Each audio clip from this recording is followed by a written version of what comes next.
आज आहे ना स्वयंपाक लवकर केला होता आणि तनुषला उरकून स्कूलला पाठवून दिलं होतं. त्यानंतर मला टिफिन भरणं काम चाललं होतं. मला जायचं होतं हॉस्पिटलला. आज दात काढायचा आहे, मात्र डाळ काढायची आहे, अक्कल डाळ. सो त्याच्यामुळे म्हटलं टिफिन भरून घ्यावं, कारण ह्यांची पण तब्येत खराब आहे. ते काय बाहेर काय खात नाहीत. सो म्हटलं मग टिफिन असला म्हणजे ते जेवतील सोबत.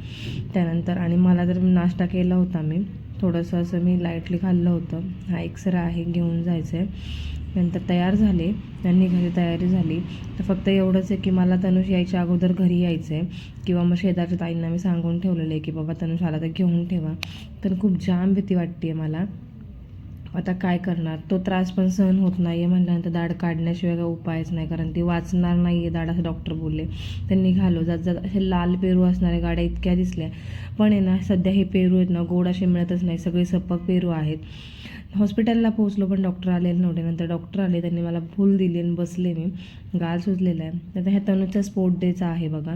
इतकी छान स्पोर्ट डेची तयारी त्यांच्या स्कूलमध्ये केली होती. इतका छान स्पोर्ट डे. तनुचा 3rd नंबर आलेला आहे हे लेग लेंथ रेसमध्ये. इतकी छान वाटत होतं ना तनुष असा. पण त्याच्यासोबत जो मुलगा होता ना त्याच्यासोबतचा, तो काही पळतच नव्हता आणि त्याला तनुष असं वढतोय. ठीक आहे, असू द्या, सगळे मुलं अशी लहान मुलं आहेत ती, त्यांच्याकडनं आपण काय अपेक्षा ठेवू शकतो. पण ठीक आहे, जिंकला ह्याला महत्त्व आहे. सो भेटूया नेक्स्ट व्लॉग.